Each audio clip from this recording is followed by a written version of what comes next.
It was a cloudy autumn afternoon when chance led me to the small town of St. Andrews.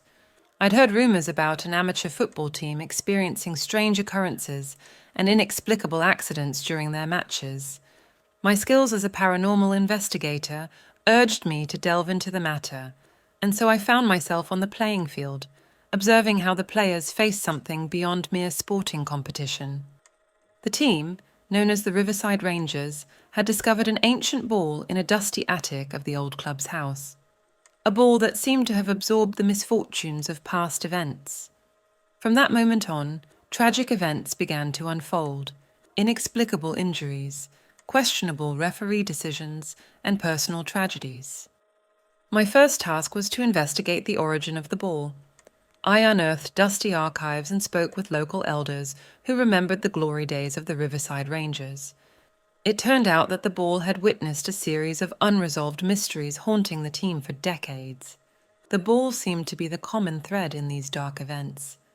As I observed the matches, I noticed the growing tension among the players. Strange injuries were no coincidence, and paranoia gripped them.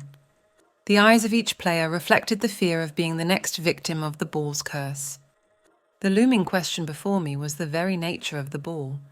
Was it simply a relic with a history stained by misfortune, or did it act as a magnet for unfortunate events?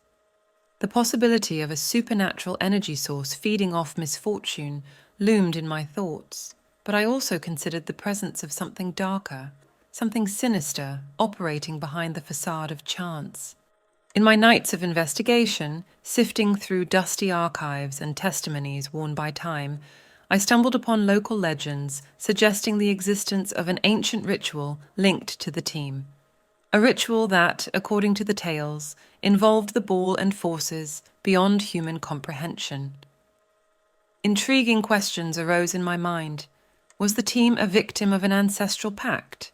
Or perhaps had the ball, imbued with some kind of curse, been intentionally placed in their path? I found an old diary. One entry caught my attention. The ball, a silent witness to our victories and defeats, is also the bearer of a curse that will never extinguish. The last page was blank, leaving the question hanging in the air. Was someone else involved in creating this curse? Or did the ball have its own consciousness, thirsting for tragedy? The Riverside Rangers, unwitting carriers of a curse reaching back into the shadows of their own history, faced the storm lurking in every corner of the playing field. Under my watchful eye, I witnessed the unfolding of the match with a mix of fascination and fear.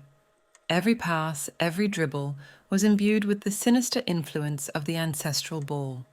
As the ball rolled from one end to the other, I wondered about the dark secrets the team held. Was there an ancestral pact binding them to this fatal destiny? Or was the ball itself the custodian of a secret the players didn't even know? The exact nature of the connection between the ball and the tragic events surrounding the Riverside Rangers remained in the shadows, defying my attempts to decipher the enigma.